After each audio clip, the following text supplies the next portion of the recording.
Today on our Texas homestead, brisket on a pellet grill. Hey guys, welcome back to our Texas homestead. Yes, you're catching me editing a video here. Today we're going to do a brisket on a pellet grill. I haven't done one on a pellet grill yet, and going to show you how it came out. It came out really well. The video is going to start where I start injecting my brisket. I'll show you how I inject my brisket and get it ready for the pit. Did have a nice rainstorm in this one, so it kind of got cut a little bit, but you'll still be able to see everything you need to see. If you have any questions, feel free to bloop them down in the box. We'll answer everything you got. And hope you enjoy the video. All right, now we're back.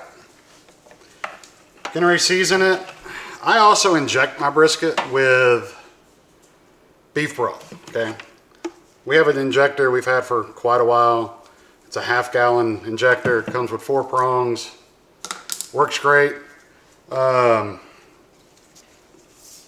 you like it, links in the description. So, let's come in.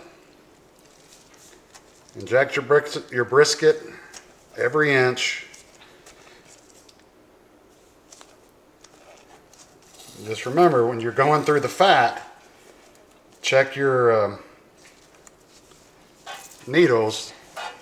See, now I've only got one needle that's working. Don't matter what kind of injector you have, going through fat will clog up a needle. And all you have to do is come in, take them off, run a pin through them, and they work fine. My pin's outside in the garage that I use on them, so I'm going to sacrifice and just go with the one for right this second. But you can see the brisket's pumping up. Okay. See, all 4 of my needles are working again. That's just, it blew itself clean, which it will do. Especially after you repressurize it, it gets enough power into it to blow your needles out.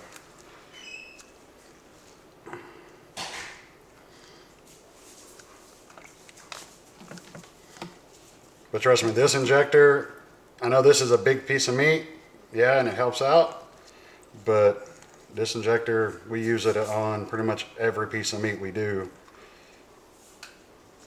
because I get so much more even flow through everything and get everything covered a lot better. Now on these super fatty parts like here, I will sit here and inject this for a minute. For one, this beef broth is warm. It's not hot. It's not smoking. I mean, you don't want it super hot. You just want it to where it's just warm.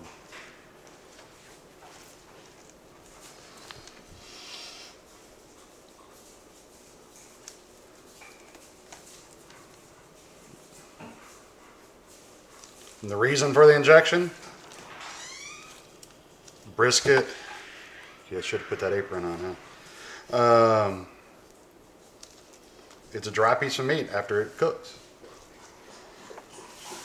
But if you cook it right, it's super juicy, super tender. Can be one of the best tasting parts of the cow. So, all right. Put a little bit of fluid on top and let it set. I wait about 5 minutes before I start adding my seasoning to it to let that kind of calm down and settle before it's going to settle, because I can push on it and move juices around right now. So give me about 5 minutes and we'll be right back. All right. I want to thank a loyal viewer for sending us the aprons. Me and Patty both got one. It's one of those, forgot you get it, and then, oh yeah, I guess I could have used that before you sprayed your shirt down with broth. So, now we're ready to season it. I'll bring you back in to season it. Thanks again for the apron. We greatly appreciate them. I'm sure you're going to see them in a lot of newer videos. All right, black pepper. Remember, this is a big piece of meat. It's going to season for it's going to cook for a long time. Okay. Come in, rub it in. Okay, and come back in with some coarse salt. I use medium black pepper. I don't like the coarse on it, personally. Each their own. Most people do season with coarse, but I always get it to where if you bite into a big chunk of pepper when you're eating it, it just doesn't taste as good. See, I've already drained this pan twice. And we still got a good amount in the bottom.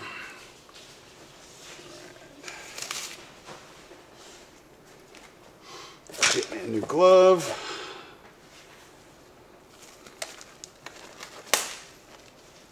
Maybe.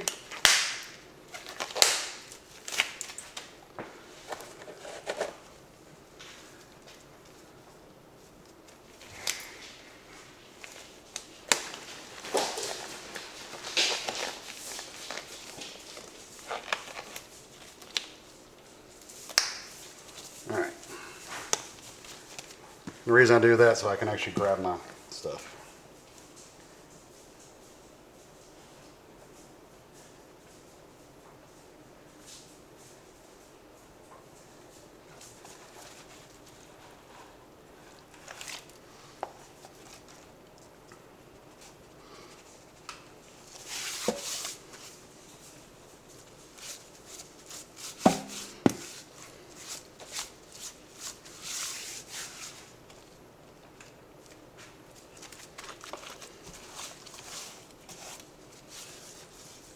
All right, come back over with your salt.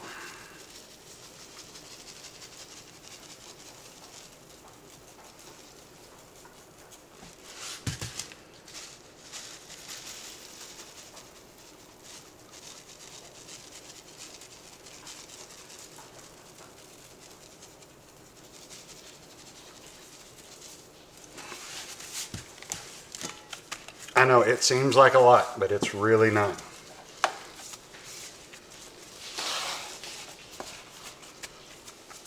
All right, now your brisket's pretty much ready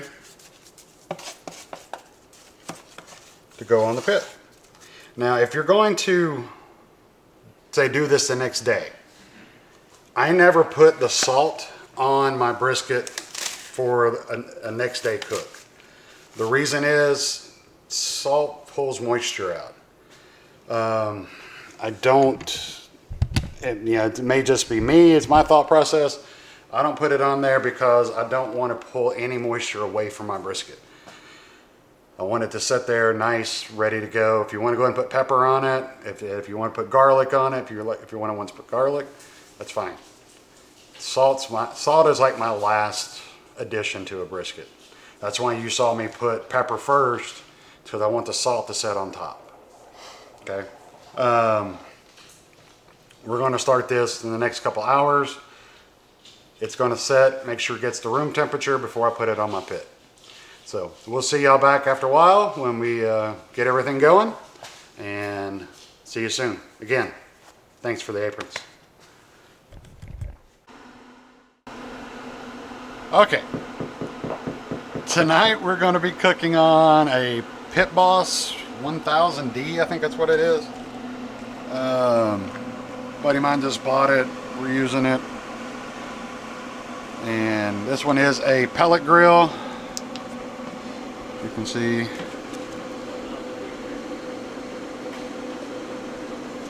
Yes, we're starting this at night. We want it for tomorrow. But see, we've got it set for 225. Actual temperature in it right now is 235. It'll fluctuate up from there to about 235 down to 205 and back to 235 to help regulate temperature. You can see it's got a, when you first start it, that's like super hot, has flames coming out of it. It's a deal so that way you can sear your steaks, or you can actually cook your steaks like that according to their instructions. But it seems to be a nice old Pit Boss. We've used it once already for a pork loin we made. We made some, what did we make out of that? pork chops and pork fried rice. So, but you can see it puts out a decent amount of smoke. So it's going to be interesting to see how it does a brisket. So set you down. All right. So we got it ready. I'm going to set it. The heat draws this way.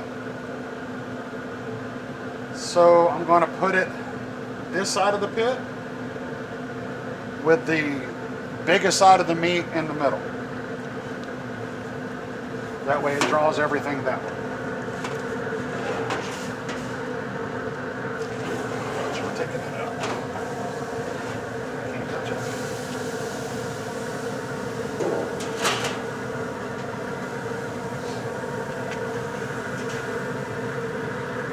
You got the hot dogs? I can get them.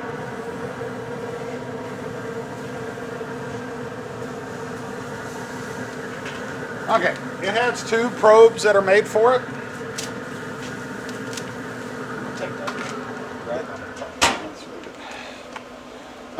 It's got two probes that come with the grill that show you internal temperature. This one is not a Wi-Fi version.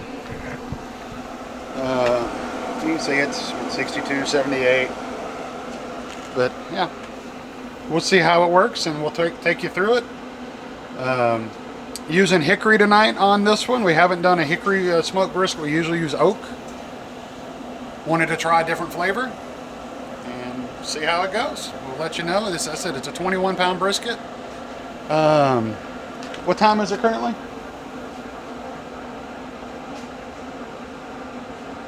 12:04. It's 12:04. It's midnight, and we're starting it and run it through tomorrow and see how it is. We'll have it for dinner tomorrow night. Keep y'all in tune. See you soon. All right, bring you in. Getting ready to wrap it up. We're at right at 160, and which is going to be in the stall area. So we're going to wrap it and put some butter in it. We'll get everything pulled. The pit bosses don't build the bark like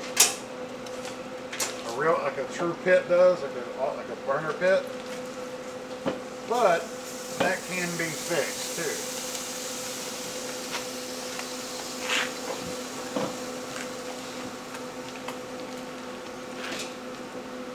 We can actually build bark on it later, like I do when I'm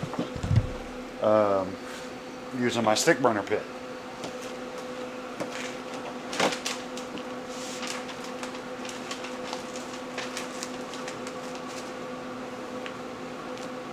Grab some butter.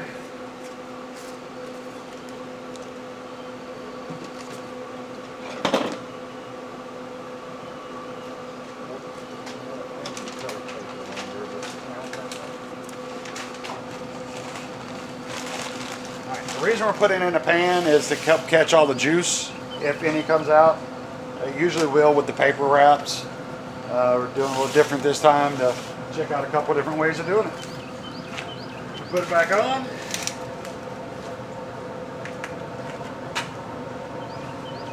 I'm going to put one probe in it as soon as I can find where I put my gloves.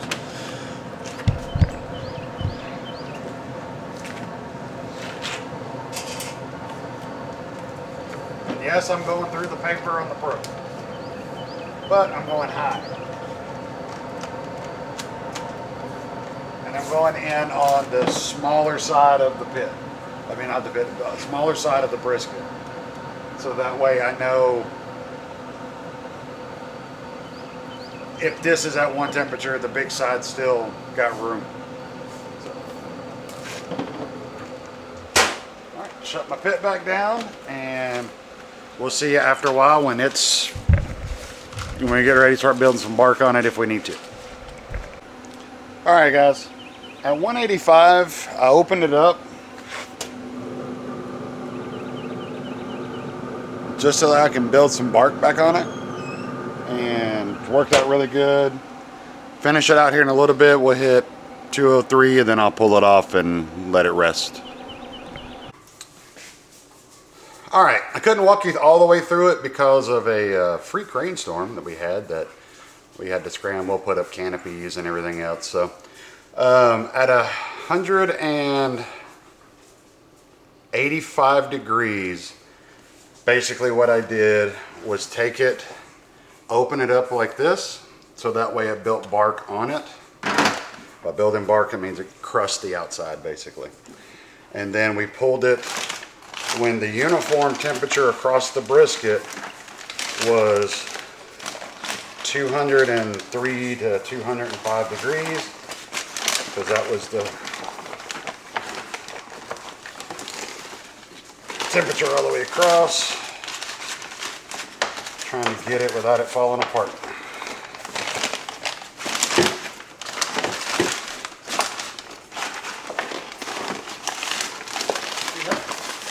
Long time ago. Mom, why did you help? That thing fell apart. Damn. You're on camera. Oh, I didn't know I was on camera. How was I supposed to know that? All right. This is point. This is your flat. I come in, cut it here. You can see I'm not touching it. Let me bring you in. Sorry. Not touching it. I'm not trying to make juice or anything else like a lot of people do. But you can see. Super tender, super juicy.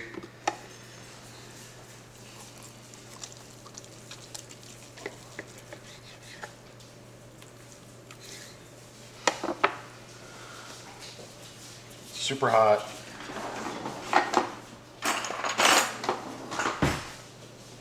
Spoons are in the wrong place in the drawer. I grabbed a fork and it pulled out a spoon. Kids.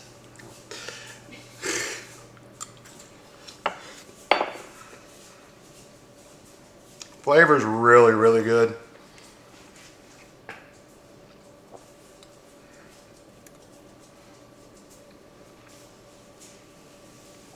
You get quite a bit of the hickory flavor out of it that we used. It's really good. The salt and pepper, always perfect seasonings for briskets. It's super good. Just nice, juicy. Now, I'm gonna cut up a little bit more here. This is gonna be my chopped, and you can see, I don't even have to chop it. I can just come in here and just squeeze it and it falls apart. Okay? Now for slices,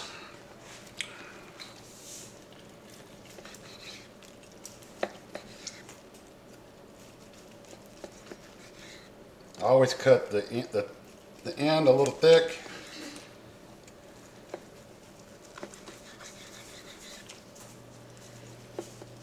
And we've had this actually resting. We probably over rested it because it's been resting for like 3 hours, because we started some ribs and we started some sausage. You can see there's, I don't know if you can see it. There's ribs over here that we did. But let's just grab a piece, maybe. You can see it's nice, juicy, wet, pulls right apart.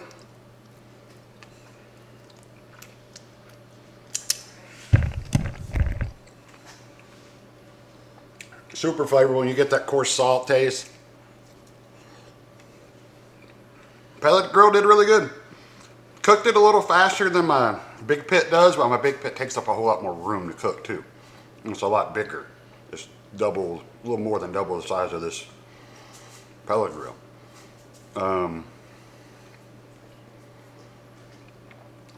I think you do get more smoke from the real pit, which is expected, but you still get quite a bit of smoke flavor. It's good. So, time-wise, we started, what, 12:04 last night? We got done at 3 p.m. this afternoon with the brisket. And and so you figure out the time. It's actually it is quicker because it's a constant temperature. You're not having all the fluctuations in the pit from wood. So highly recommend it. Hope y'all enjoyed the video, and we'll see y'all next time on Our Texas Homestead. And we gotta go get some jalapeno poppers off the grill. See you later.